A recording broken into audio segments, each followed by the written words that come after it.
Section 1. You will hear a conversation between a customer and a salesman at a car showroom.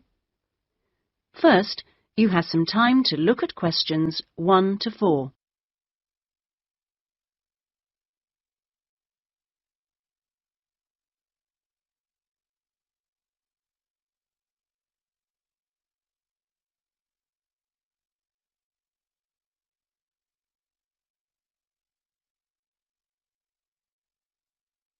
You will see that there is an example which has been done for you.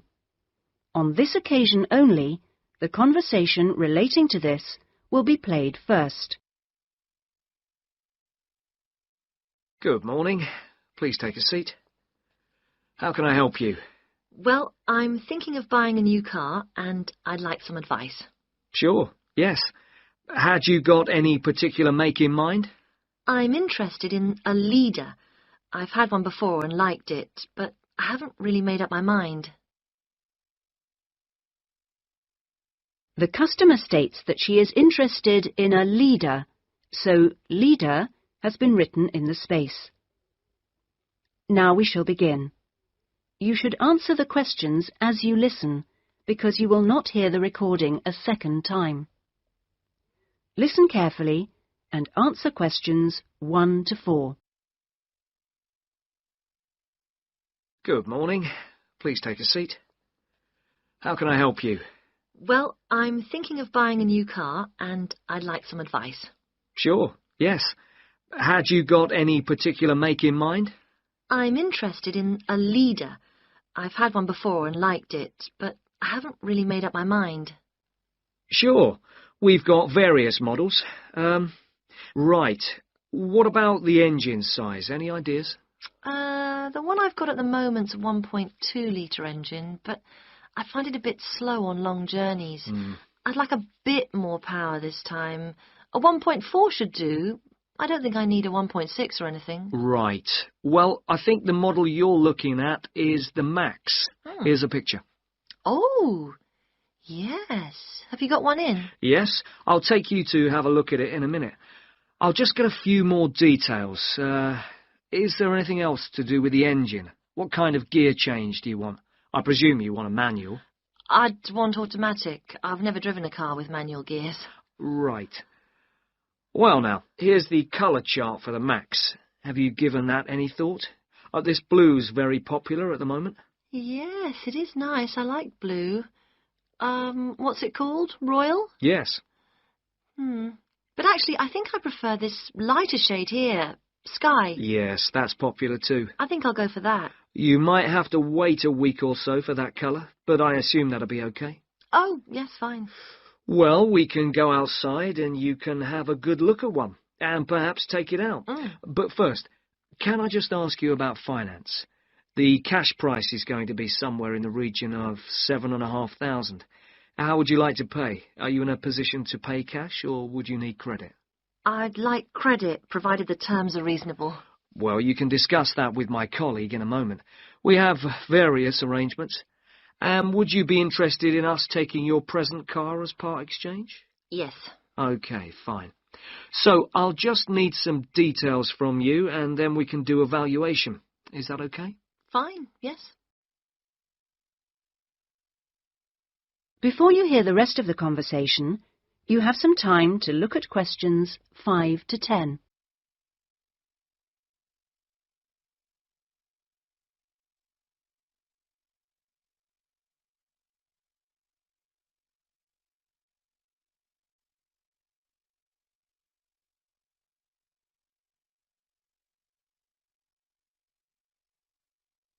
Now listen and answer questions 5 to 10.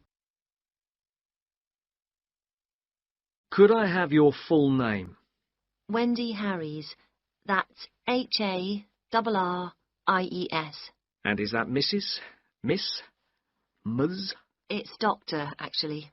Oh, right. And your address? 20 Green Banks. Is that green spelled as in the colour? Yes, that's right. Okay.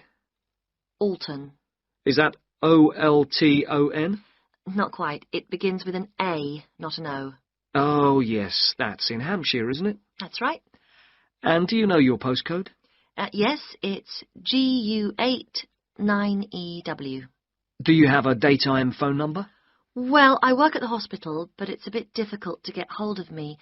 I can give you a number just for messages, and then I'll get back to you when I can. Is that okay? That's fine. It's 0798 257 643. Fine. And about the car you have now, what make is it? It's a Conti. Do you know the year or the model name? I think it's 1996, and it's called a Lion, like the animal. Then it must be 1994, because they brought out the Fox after that. Oh, right, yes. Mileage, roughly? I'm not sure. I know it's less than 70,000. OK. What colour is it? It's grey, metallic grey. Right. And one last thing. What sort of condition would you say it's in? I'd probably describe it as reasonable. Do you need to see it? It's parked outside. Not at the moment, no. Perhaps you could call in one day next week. That is the end of section 1. You now have half a minute to check your answers.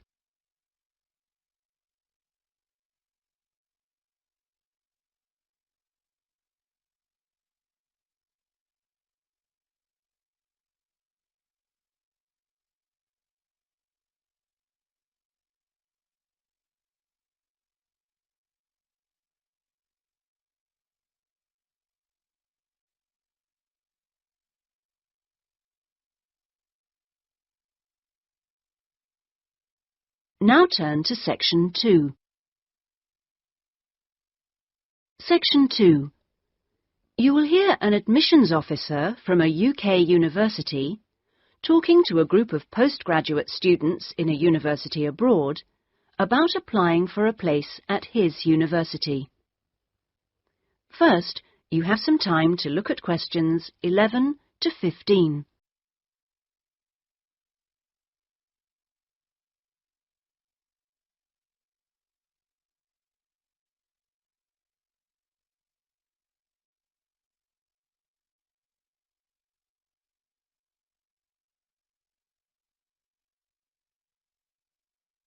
Now listen carefully and answer questions 11 to 15. As I said earlier, there is, I think, at Rexford an excellent combination of physical and geographical advantages, as well as having a rural setting and still being close to central London. Something that will certainly be of interest to you is that Rexford is just 35 minutes from London Airport. At Rexford, we have a strong research capability.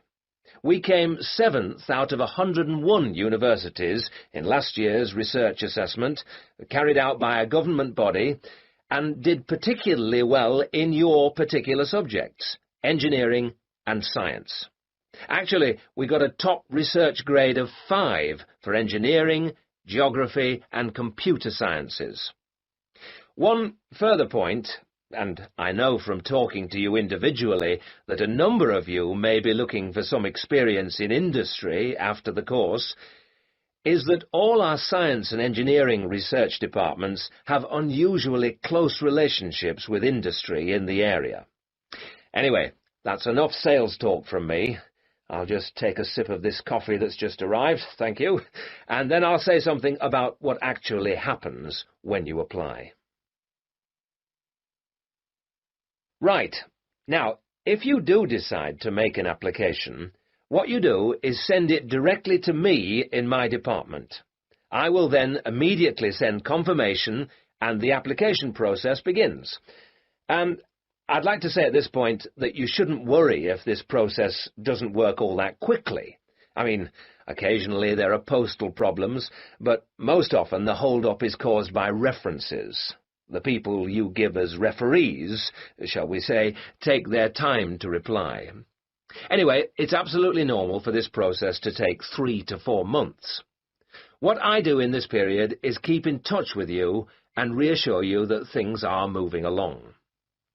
One of the ways we've devised to help you decide about applying, as well as later when you've been accepted, hopefully, is to put you in contact with, if possible, a student from your own country who is at present studying with us. What you can do is phone them up, we will of course liaise between you, and discuss your concerns with them. That way you can get an objective opinion of what you can expect if you come to live and study at Rexford.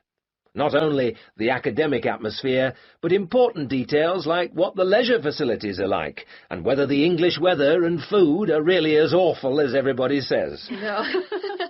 As everybody says. No. If you decide you can face it, the contact can also help you just before you leave with tips on what to pack and that sort of thing. At the moment, I think we've got 2 second-year students and 1 postgraduate from this country. Before you hear the rest of the talk, you have some time to look at questions 16 to 20.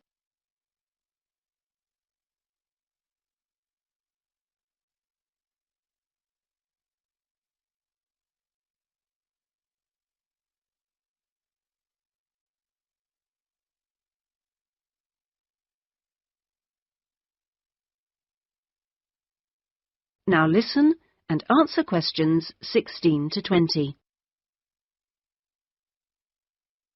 Now, to move on to the other concerns you expressed earlier. At a UK university, as I'm sure you know, you will be in an environment where independent learning is the norm, which takes most students a while to adjust to, and at a time when you will be separated from your normal surroundings, and in most cases, your family. This can be a difficult time. But remember that something like 25% of our student body are international students like yourselves, and that there are several organisations in the university and city whose main purpose is to offer help and ensure that your time with us is enjoyable and useful. 1 or 2 of you touched on the subject of accommodation earlier, so I'll just add a few points. It is the university's policy to give priority in the allocation of residence places to 3 categories, and those are visiting students, exchange students, and new postgraduate students. However, demand exceeds supply, so there is still a need to put your name down early for campus accommodation, particularly if your family is accompanying you.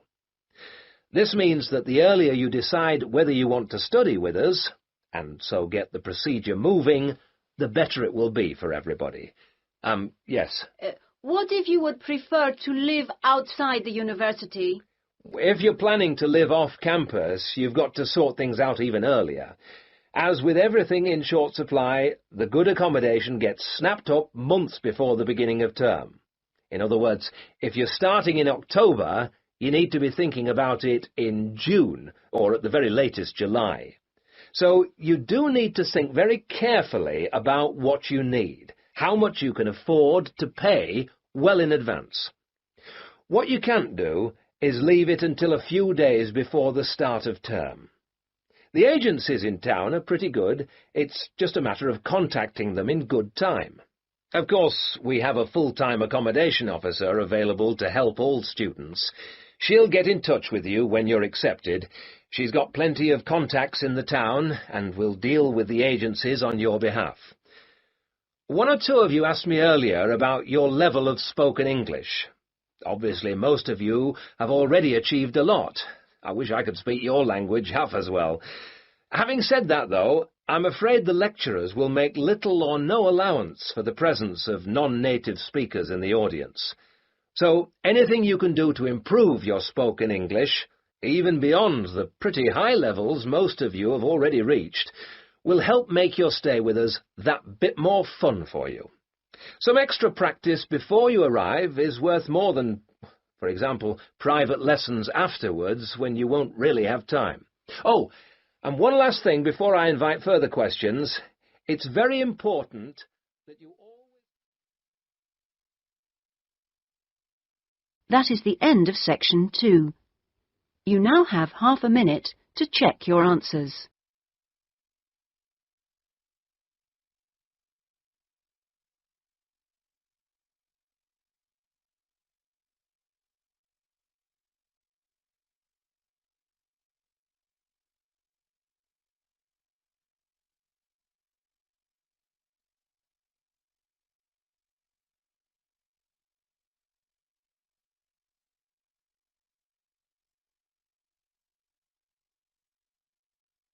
Now turn to Section 3. Section 3.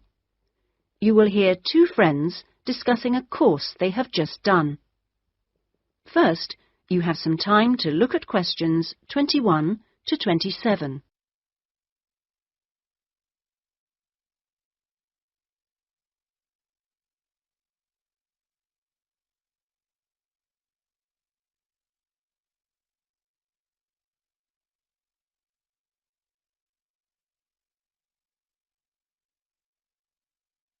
Now listen carefully and answer questions 21 to 27.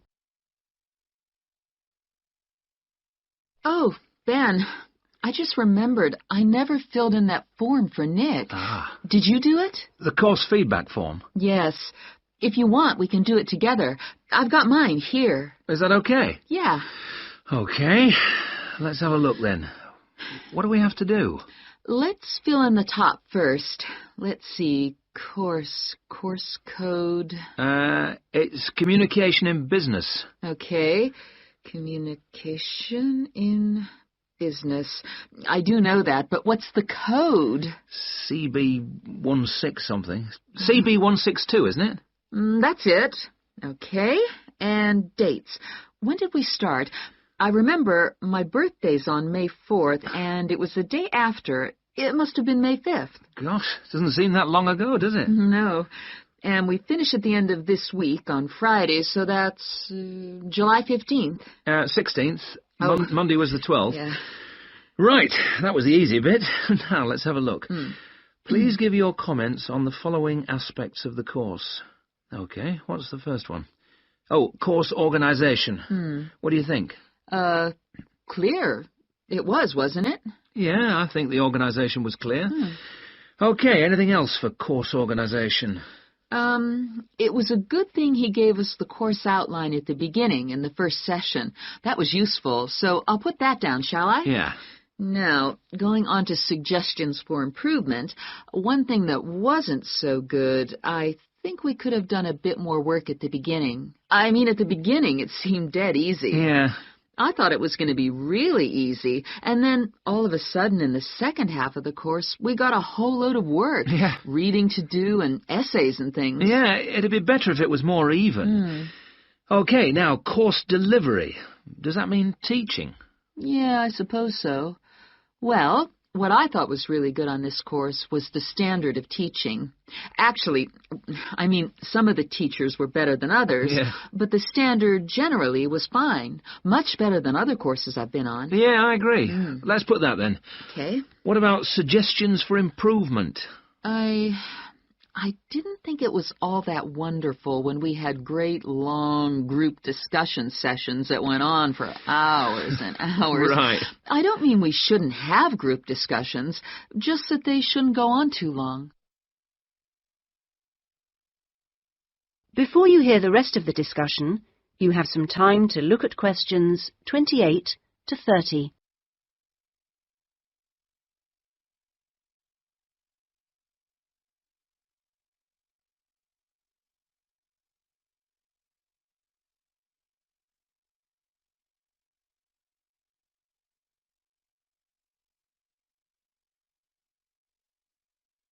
Now listen and answer questions 28 to 30. Now, on to materials and equipment. Oh, now, what was good about some sessions was the handouts. Yes, I thought all the handouts were good, actually, and some were great, with website addresses and everything. One problem, though, with materials was the key texts. Yes, there just weren't enough copies on reserve in the library.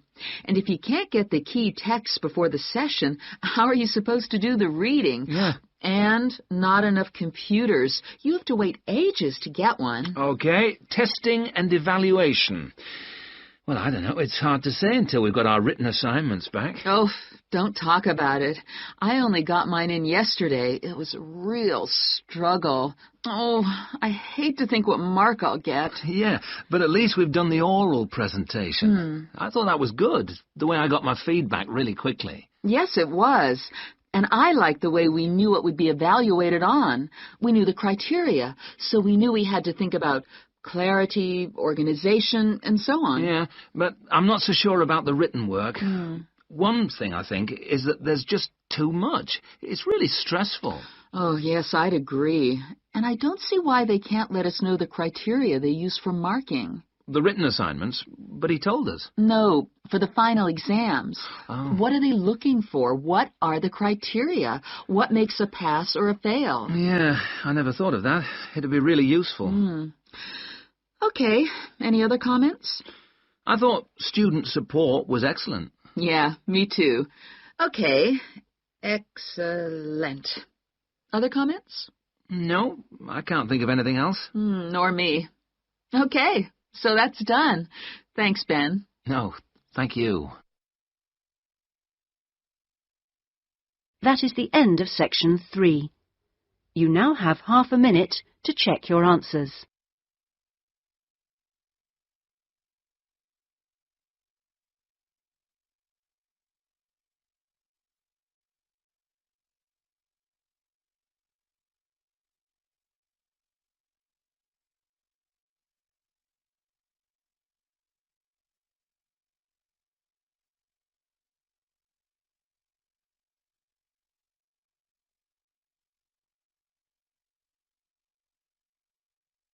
Now turn to section 4.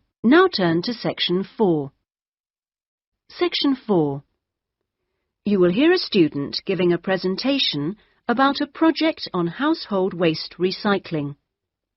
First, you have some time to look at questions 31 to 40.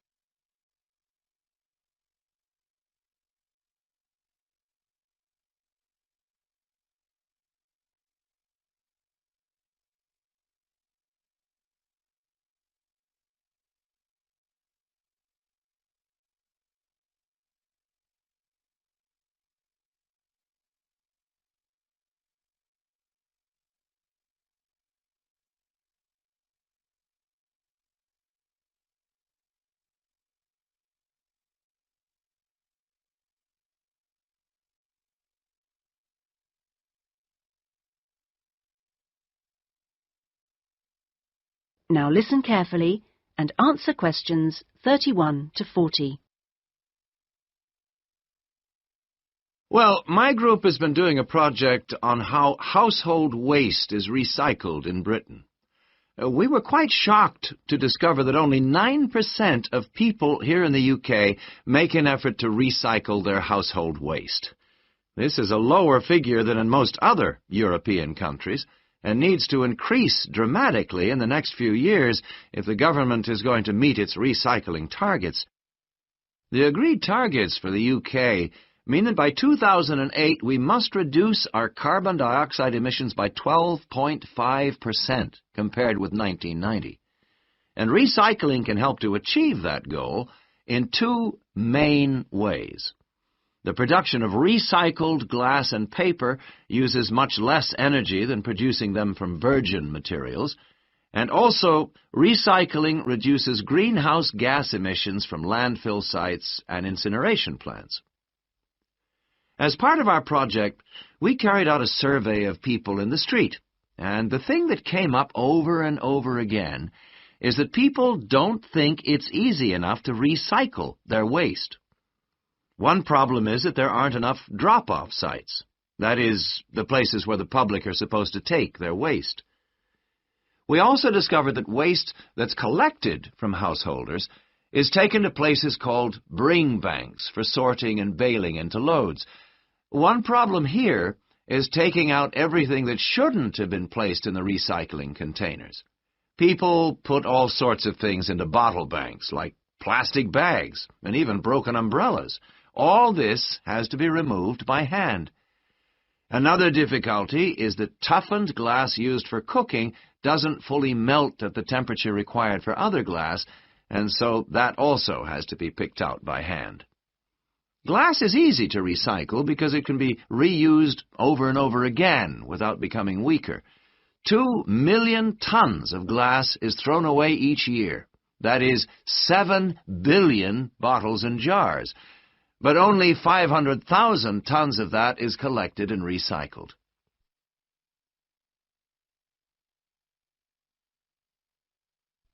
Oddly enough, half the glass that's collected is green, and a lot of that is imported, so more green glass is recycled than the UK needs. As a result, new uses are being developed for recycled glass, particularly green glass. For example, in fiberglass manufacture and water filtration. A company called CLF Aggregates makes a product for roads, and 30% of the material is crushed glass. For recycling paper, Britain comes second in Europe with 40%, behind Germany's amazing 70%. When recycling started, there were quality problems, so it was difficult to use recycled paper in office printers, but these problems have now been solved.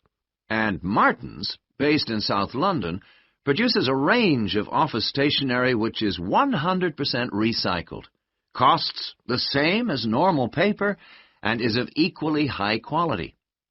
But this high quality comes at a cost in terms of the waste produced during the process. Over a third of the waste paper that comes in can't be used in the recycled paper, leaving the question of what to do with it. One firm, PaperSave, currently sells this to farmers as a soil conditioner, though this practice will soon be banned because of transport costs and the smell, and the company is looking into the possibility of alternative uses. Plastic causes problems because there are so many different types of plastic in use today, and each one has to be dealt with differently. Packrite recycles all sorts of things, from bottles to car bumpers, and one of its most successful activities is recycling plastic bottles to make containers which are used all over the country to collect waste. The Save a Cup scheme was set up by the vending and plastics industries to recycle as many as possible of the 3.5 billion polystyrene cups used each year. At the moment, 500 million polycups are collected, processed, and sold on to other businesses such as Waterford, which turns the cups into pencils, and Johnson & Jones, a Welsh-based firm, which has developed a wide variety of items, including business cards. Well, to sum up, there seems to be plenty of research going on into how to reuse materials. But the biggest problem is getting people to think about recycling instead of throwing things away. At least doing the research made us much more careful. That is the end of section 4. You now have half a minute to check your answers.